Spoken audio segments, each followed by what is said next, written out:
It happened when Pharaoh sent out the people that God did not lead them by way of the land of the Philistines, because it was near, for God said, "Perhaps the people will reconsider when they see a war, and they will return to Egypt."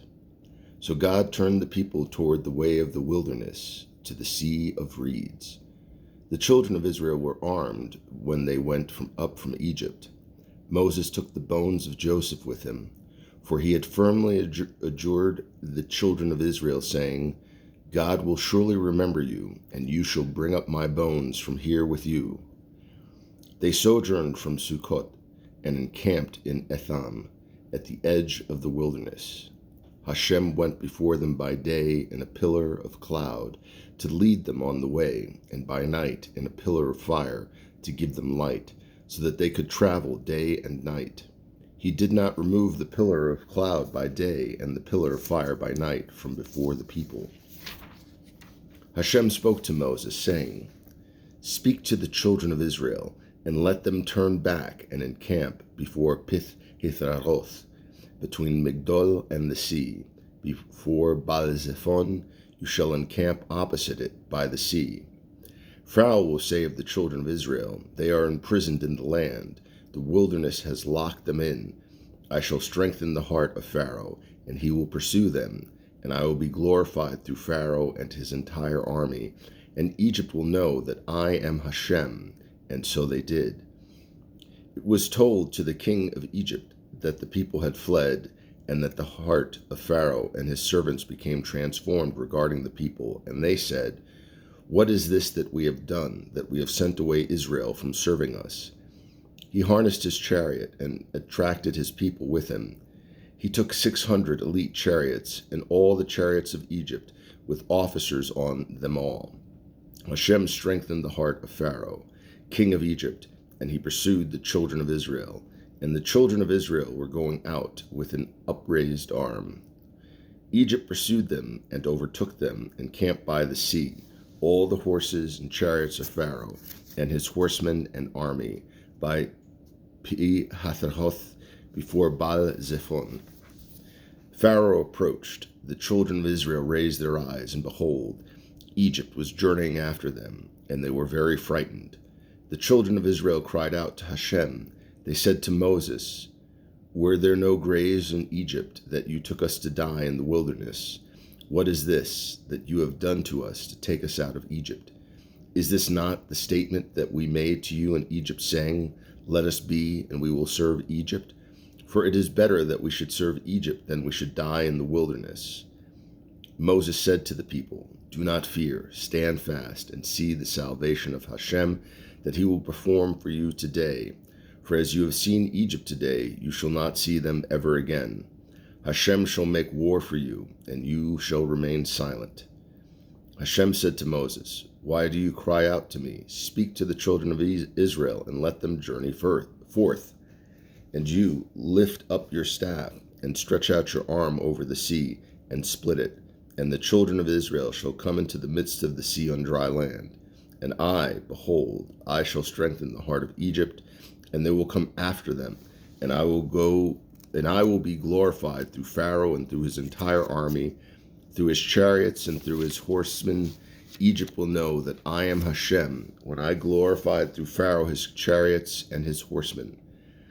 The angel of God who had been going in front of the camp of Israel moved and went behind them, and the pillar of cloud moved from in front of them and went behind them. It came between the camp of Egypt and the camp of Israel, and there were cloud and darkness, while it illuminated the night. And one did not draw near the other all the night. Moses stretched out his hand over the sea, and Hashem moved the water with a strong east wind all the night, and he turned the sea to damp land, and the water split. The children of Israel came within the sea on dry land, and the water was a wall for them on their right and on their left. Egypt pursued and came after them, every horse of Pharaoh, his chariots and his horsemen, into the midst of the sea. It happened at the morning watch that Hashem looked down at the camp of Egypt with a pillar of fire and cloud, and he confounded the camp of Egypt. He removed the wheels of their chariots and caused them to drive with difficulty. Egypt said, I shall flee before Israel, for Hashem is waging war for them against Egypt. Hashem said to Moses, stretch out your hand over the sea, and the water will go back upon Egypt, upon its chariots, and upon its horsemen. Moses stretched out his hand over the sea, and toward morning the water went back to its power, as the Egyptians were fleeing toward it. And Hashem churned Egypt in the midst of the sea. The water came back and covered the chariots and the horsemen of the entire army of Pharaoh, who were coming behind them in the sea. There remained not a one of them. The children of Israel went on dry land in the midst of the sea. The water was a wall for them, on their right and on their left. On that day Hashem saved Israel from the hand of Egypt, and Israel saw the Egyptians dead on the seawater. Israel saw the great hand that Hashem inflicted upon Egypt, and the people revered Hashem, and they had faith in Hashem and in Moses, his servant. Then Moses and the children of Israel chose to sing this song to Hashem, and they said the following: I shall sing to Hashem, for he is exalted above the arrogant, having hurled horse with its rider into the sea. The might and vengeance of God was salvation for me. This is my God, and I will build him a sanctuary, the God of my father, and I will exalt him. Hashem is master of war. His name is Hashem. Pharaoh's chariots and army he threw in the sea, and the pick of his officers were mired in the sea of reeds. Deep waters covered them. They descended in the depths like stone.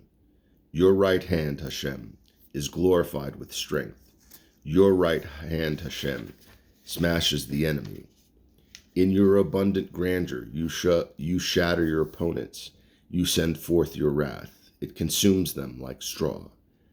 At a blast from your nostrils, the waters were heaped up. Straight as a wall stood the running water. The deep waters congealed in the heart of the sea. The enemy declared, I will pursue, I will overtake, I will divide, plunder. I will satisfy my lust with them. I will unsheath my sword. My hand will impoverish them. You blew with your wind. The sea enshrouded them.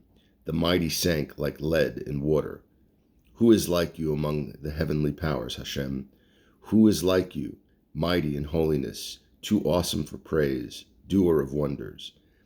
You stretched out your right hand. The earth swallowed them. With your kindness you guided this people that you redeemed. You led with your might to your holy abode. People heard. They were agitated. Terror gripped the dwellers of Philistia. Then the chieftains of Edom were confounded. Trembling gripped the powers of Moab. All the dwellers of Canaan dissolved. May fear and terror befall them at the greatness of your arm. May they be still as stone. Until your people passes through, Hashem, until this people you have acquired passes through, you will bring them and implant them on the mount of your heritage, the foundation of your dwelling place that you, Hashem, have made, the sanctuary, my Lord, that your hands establish. Hashem shall reign for all eternity. When Pharaoh's cavalry came with its chariots and horsemen into the sea, and Hashem turned back the waters of the sea upon them, the children of Israel walked on the dry land amid the sea. Miriam, the prophetess, sister of Aaron, took the drum in her hand, and all the women went forth after her with drums and with dances. Miriam spoke to them, Sing to Hashem, for he is exalted above the arrogant, having hurled horse with its rider into the sea. Moses caused Israel to journey from the Sea of Reeds, and they went out to the wilderness of Shur. They went for a 3-day period into the wilderness, but they did not find water. They came to Mariah, but they could not drink the waters of Mariah because they were bitter.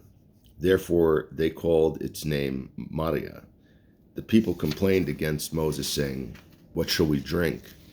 He cried out to Hashem, and Hashem showed him a tree. He threw it into the water, and the water became sweet.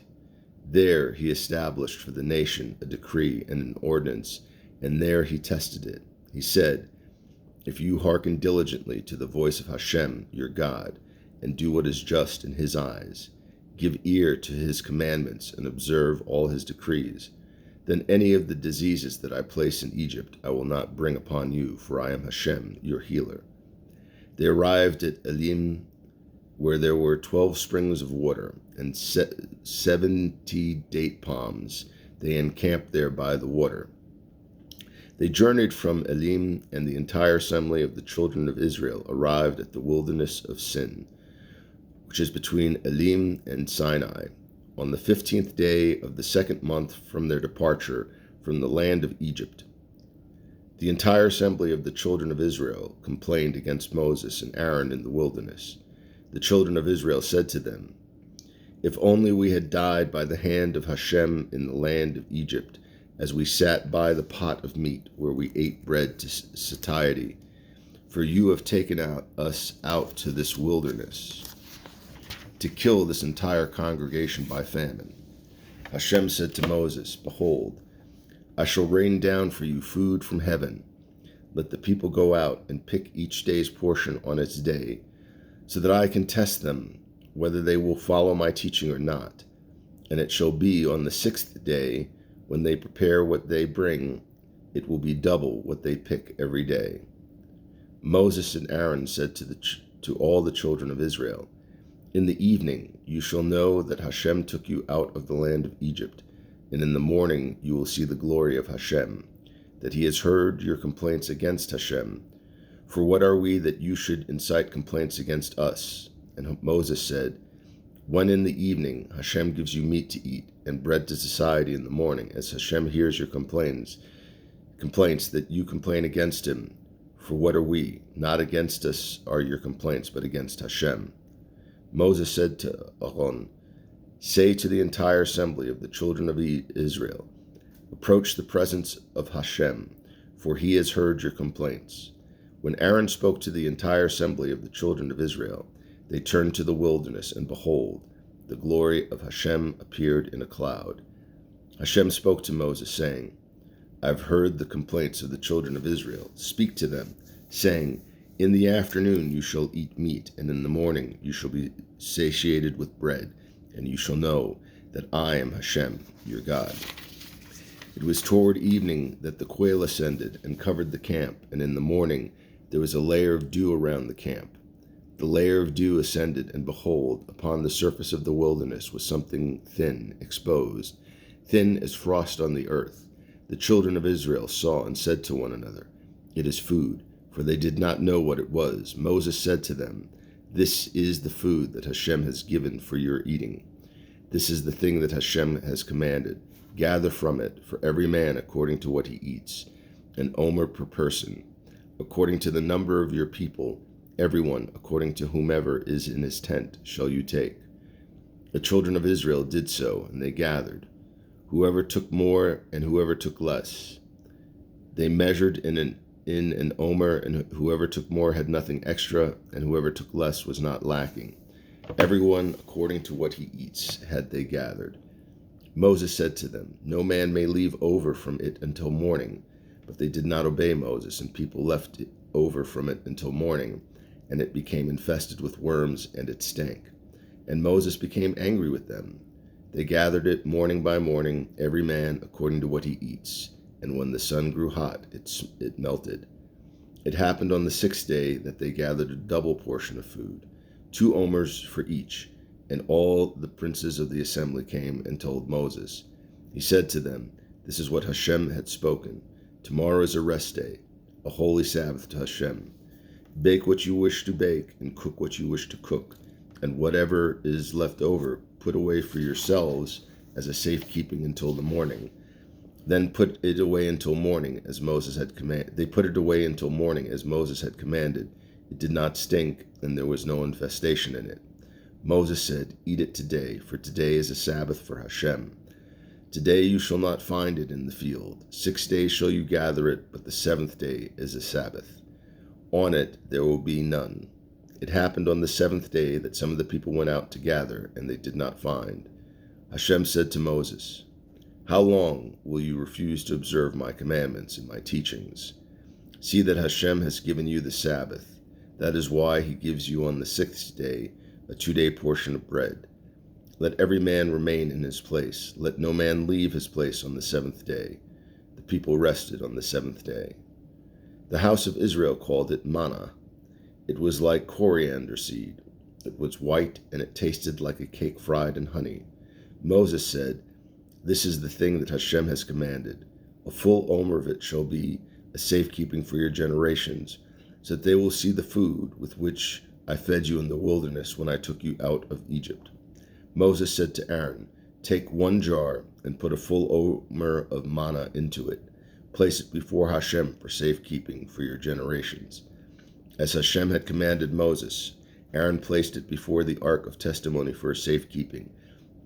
The children of Israel ate the manna for 40 years, until their arrival in an inhabited land.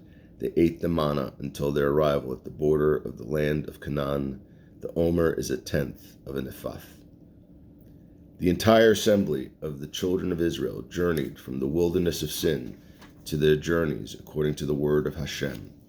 They encamped in Rephidim, and there was no water for the people to drink. The people contended with Moses, and they said, "Give us water that we may drink." Moses said to them, "Why do you contend with me? Why do you test Hashem?" The people thirsted there for water, and the people complained against Moses, and it said, "Why is this that you have brought us up from Egypt to kill me and my children and my livestock through thirst?" Moses cried out to Hashem, saying, "What shall I do for this people? A bit more, and they will stone me." Hashem said to Moses, "Pass before the people, and take with you some of the elders of Israel, and in your hand take your staff, with which you struck the river, and go. Behold, I shall stand before you by the rock in Horeb. You shall strike the rock, and water will come forth from it, and the people will drink." Moses did so in the sight of the elders of Israel. He called the place Mashah Mebirah, because of the contention of the children of Israel, and because of their test of Hashem, saying, Is Hashem among us or not?" Amalek came and battled Israel in Rephidim. Moses said to Joshua, "Choose people for us, and do battle with Amalek. Tomorrow I will stand on top of the hill with the staff of God in my hand." Joshua did as Moses said to him, to do battle with Amalek, and Moses, Aaron, and Hur ascended to the top of the hill. It happened that when Moses raised his hand, Israel was stronger, and when he lowered his hand, Amalek was stronger. Moses' hands grew heavy, so they took a stone and put it under him, and he sat on it. And Aaron and Hur supported his hands, one on this side and one on that side, and he remained with his hands in faithful prayer until sunset. Joshua weakened Amalek and its people with the sword's blade. Hashem said to Moses, "Write this as a remembrance in the book, and recite it in the ears of Joshua, that I shall surely erase the memory of Amalek from under the heavens." Moses built an altar and called its name, "Hashem is my miracle." And he said, "For the hand is on the throne of God. Hashem maintains a war against Amalek from generation to generation."